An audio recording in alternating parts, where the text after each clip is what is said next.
Graça e paz, bom dia, Deus abençoe a todos. Estamos de volta com o livro de Provérbios, Provérbios de Salomão, e chegamos ao nono capítulo, né? O grande convite da sabedoria. E o versículo 10 assim declara: O temor do Senhor é a chave da sabedoria, e conhecer a divindade é alcançar o pleno sentido do conhecimento. Porquanto, por meu intermédio, os teus dias serão multiplicados, e o tempo da tua vida se prolongará. Se fores sábio, o benefício será todo seu. Contudo, se fores zombador, sofrerás as consequências da tua própria escolha. Graças a Deus pela sua palavra e que o Santo Espírito nos ilumine, nos abençoe nesse breve momento de reflexão. Literatura de sabedoria, livro de sabedoria. Você percebe que o registro desses tópicos eles supõem que você dedicará tempo. Então, o texto ele é interpretado ou entendido ou assimilado gradativamente como que em camadas, né? Camadas e mais camadas, como a água, Você sedento, você vai lá e mitiga a sua sede.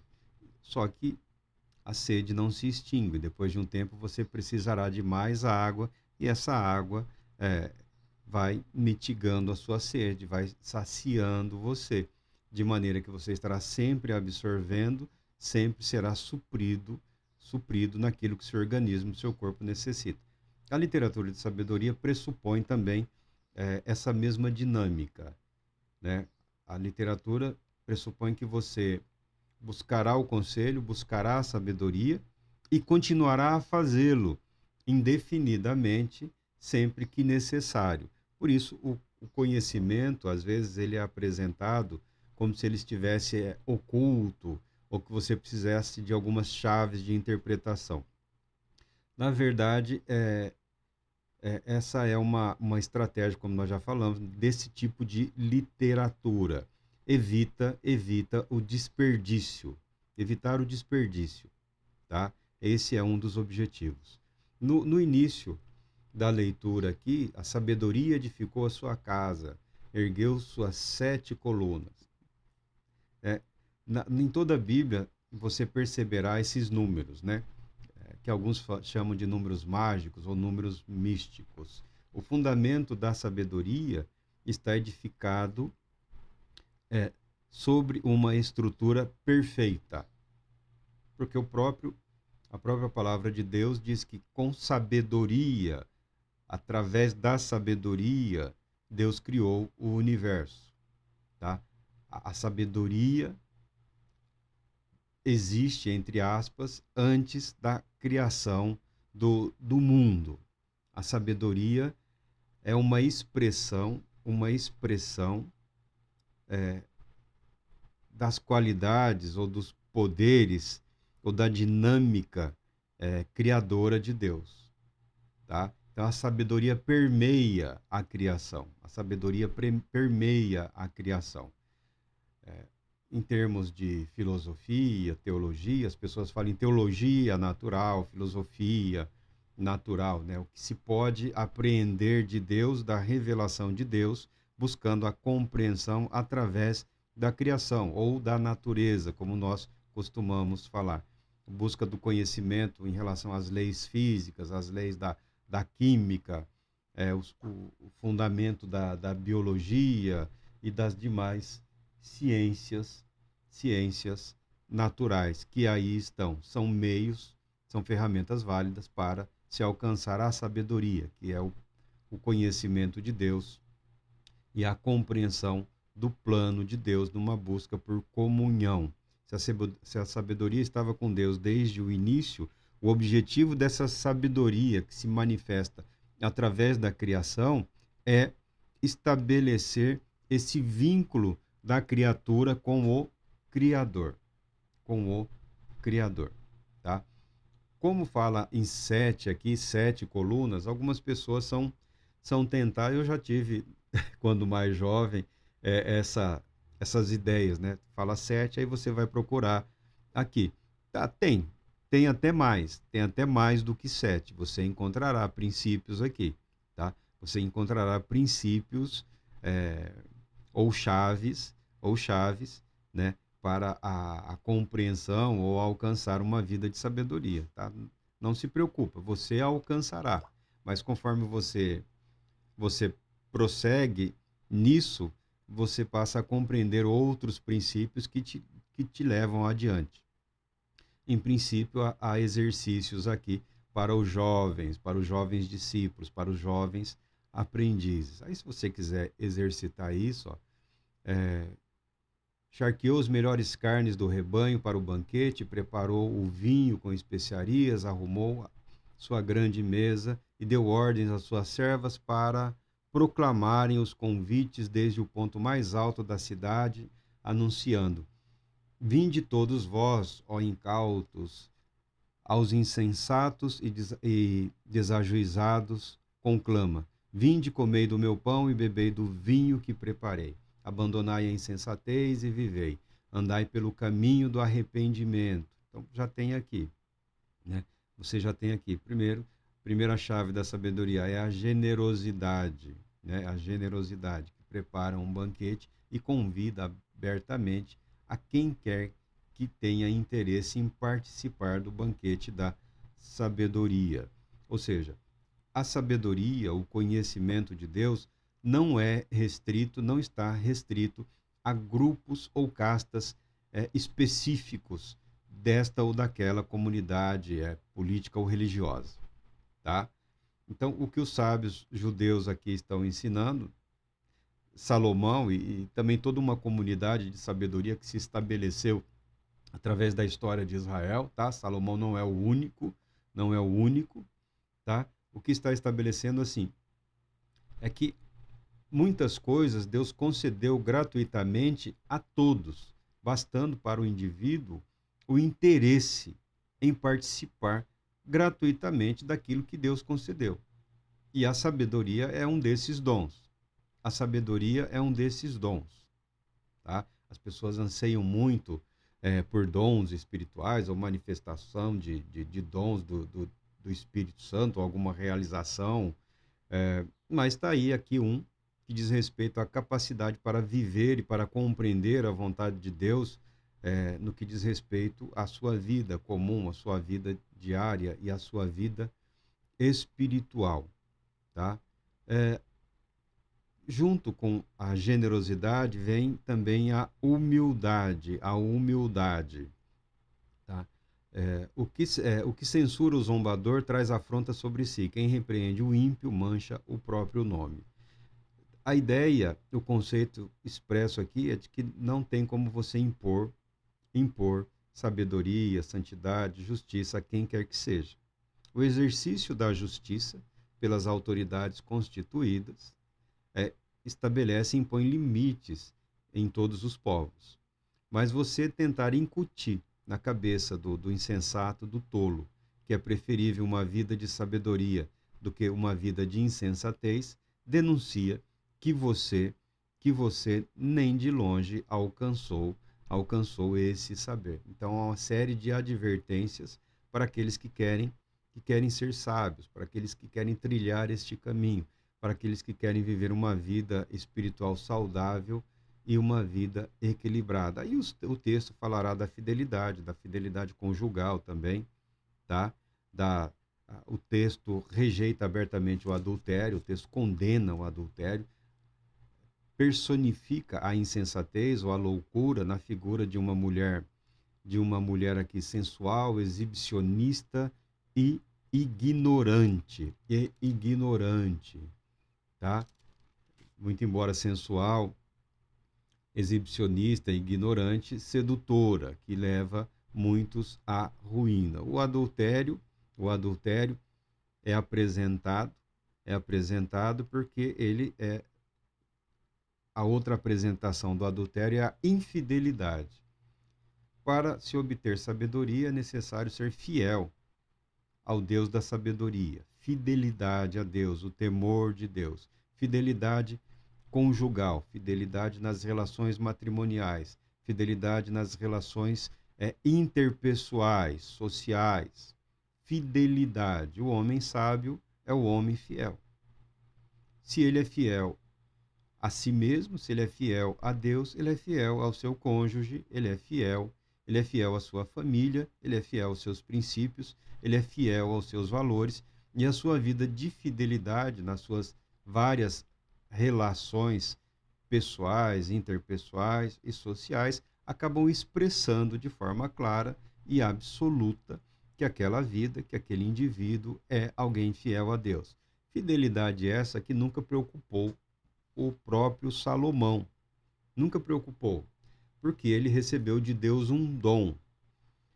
Muita gente fica irritado, mas existem pessoas que receberam dons, que têm um talento excepcional, que têm um talento excepcional.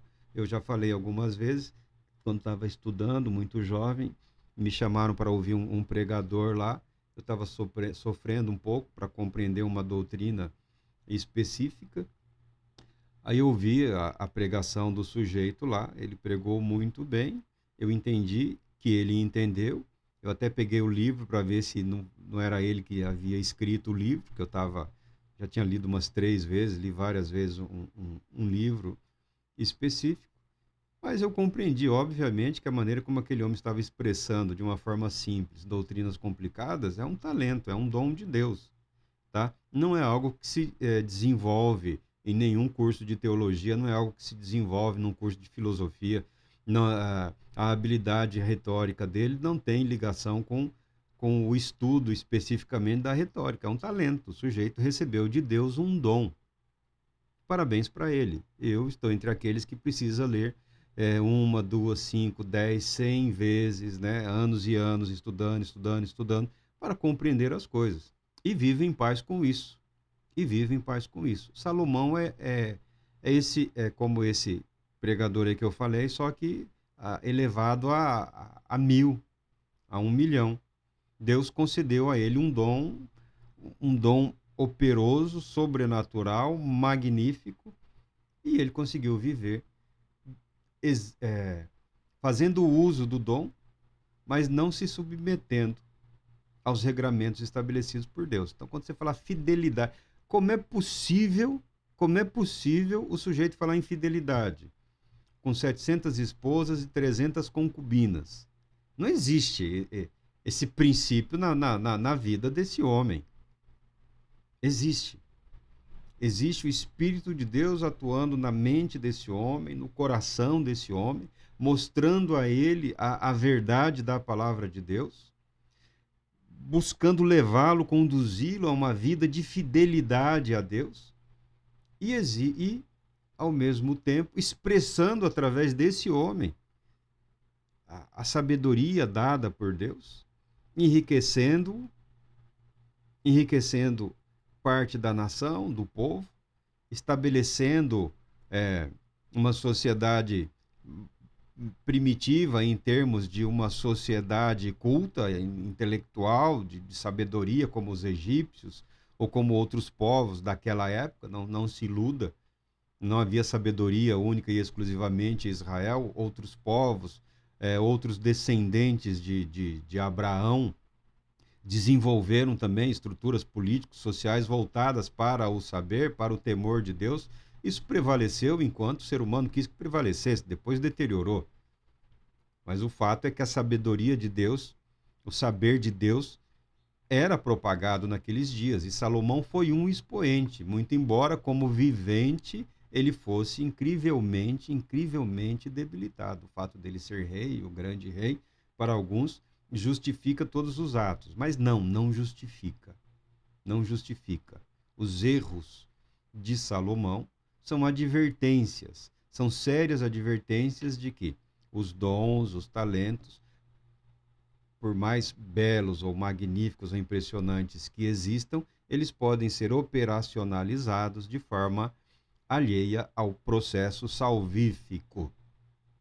Ou seja, o cheio de dons não tem nada a ver com o caminho da redenção. Ele é só como aquela luz que brilha na escuridão lá, neon. Só chama a atenção, só faz barulho e conduz ao caminho da perdição. Eis aqui a apresentação da insensatez. O que é insensato na vida de Salomão?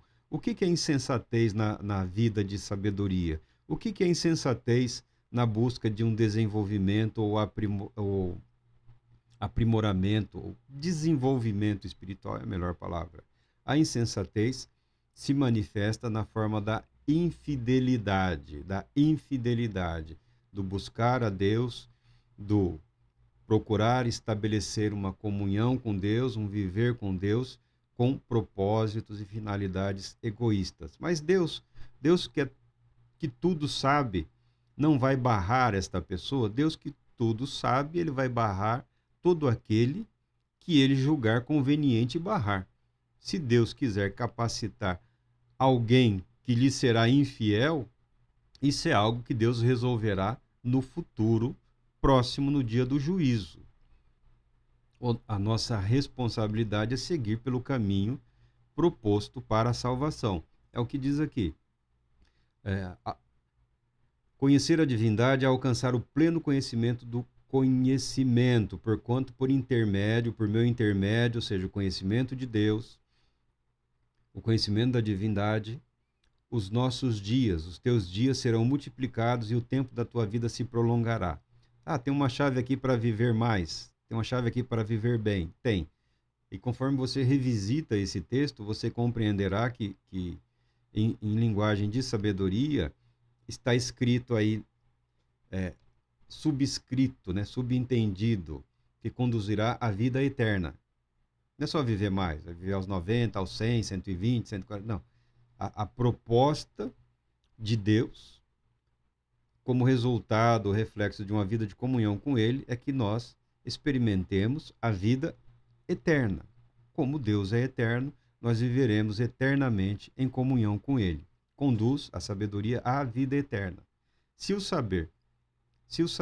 aspirações, se os dons e os talentos têm objetivos meramente mundanos, isso é problema daquele que os exerce de forma equivocada. O plano e o propósito de Deus está claramente estabelecido na sua Escritura, tá? E essa insensatez, essa loucura, essa perversão do dom, do talento, né? Essa apropriação da verdade, impondo ela aos outros, mas nunca a si mesmo, né? É apresentado aqui como a mulher loucura, né? A insensatez é mulher sensual, exibicionista, ignorante, sentada à porta de sua casa, no ponto mais alto da cidade. Propagandeia sua proposta aos que transitam por ali em seus caminhos. Vinde todos vós, ó incautos, e aos que não têm bom senso ela convida. A água roubada é doce, e o pão que se come escondido é ainda mais saboroso. Contudo, eles nem imaginam que exatamente ali residem os espíritos dos condenados à morte, que os seus convidados estão todos nas regiões mais profundas do inferno. Esse que é apresentado como convite da loucura, né? da mulher loucura, a personificação da impiedade, do abandono do conhecimento, do abandono da verdade, numa relação adúltera, né? Numa relação de infidelidade conjugal, numa relação de infidelidade a Deus. A fidelidade a Deus é a base, é o fundamento. É apresentado em termos de temor ou amor reverente. Não é só uma questão de deliciar-se em Deus. É uma questão de deliciar-se em Deus, reconhecendo nele, exclusivamente nele, o poder para nos salvar, para nos perdoar e para nos purificar. Tememos a Deus porque ele é santo e nós não somos santos como Deus o é. Mas ele, ao mesmo tempo, exige, né? Sejam santos como eu sou santo. Deus exige o impossível. Não, Deus não exige o impossível. Ninguém será condenado diante de Deus por não ter sido capaz de cumprir uma tarefa que é impossível de ser atingida. Deus fala, sejam santos como eu sou santo, porque a santidade necessária para a vida de comunhão com Deus é a nós atribuída pela fé em Cristo Jesus. A santidade e a perfeição de Cristo Jesus, os seus dons, e tudo que ele realizou em nosso benefício é a nós atribuídos. Não somos santos por natureza. Somos santificados pela fé em Cristo Jesus, portadores de uma natureza pecaminosa, falha e imperfeita, ainda assim apresentáveis diante de Deus, representados por Cristo Jesus, o nosso Senhor, o nosso Salvador, aquele que garante a nossa adoção filial diante de Deus. E o homem sábio, a comunidade de sabedoria, deixa bastante claro que a infidelidade gera a condenação. Gera a condenação. Ou seja, não é uma questão de exibição de talentos ou de dons. Não é uma questão de demonstração de poder, ou seja lá o que for. É uma vida em conformidade com a vontade de Deus. Algo absolutamente ausente em Salomão. Temente em alguns momentos, completamente irreverente e inconsequente em outros momentos e em outras ocasiões. O magnífico aqui dos lábios desse próprio homem, tolo e sábio, o Espírito Santo manteve o registro da verdade. Não adianta proclamar uma coisa e viver outra. Não adianta defender a justiça e ser injusto. Não adianta defender a fidelidade e ser infiel. Tá? Porque a pessoa estará vivendo em não comunhão com Deus. E Salomão, infelizmente, tragicamente é um desses homens. Ele é um exemplo a ser estudado, a vida dele está aqui aberta, preparado por Deus, para nós mantermos a nossa consciência de que é preferível uma vida com uma postura simples de temor a Deus, de aceitação dos limites estabelecidos por Deus, do que um viver aí experimentando teorias novas que surgem a todo momento, a todo instante, todas elas, como essa mulher descrita aqui no livro de Provérbios, né? Hipóteses eclesiásticas aí escandalosas, sensuais, né? Atrativas para alguns, né? Esses movimentos esquizofrênicos que têm surgido ultimamente, é atrativo para alguns, né? Cria uma atmosfera ali de conforto emocional, de conforto psicológico, que a sensualidade tá liberada. E o resultado, as consequências serão que a palavra de Deus declara. Serão o que está escrito aqui. É a morte, é a destruição, é a flagrante rebeldia contra o que foi estabelecido pela palavra de Deus. Permanece sempre em aberto esse convite. O tolo insensato pode arrepender-se, porque um dos fundamentos da sabedoria é a vida de arrependimento. É a vida de arrependimento. Por isso que a Bíblia declara aqui, por isso que o sábio fala, repreende o sábio e ele te amará. Repreende o sábio e ele te amará. Não perca seu tempo tentando repreender o insensato, o louco. Não, repreenda o sábio. Será que você está fazendo, está no caminho certo?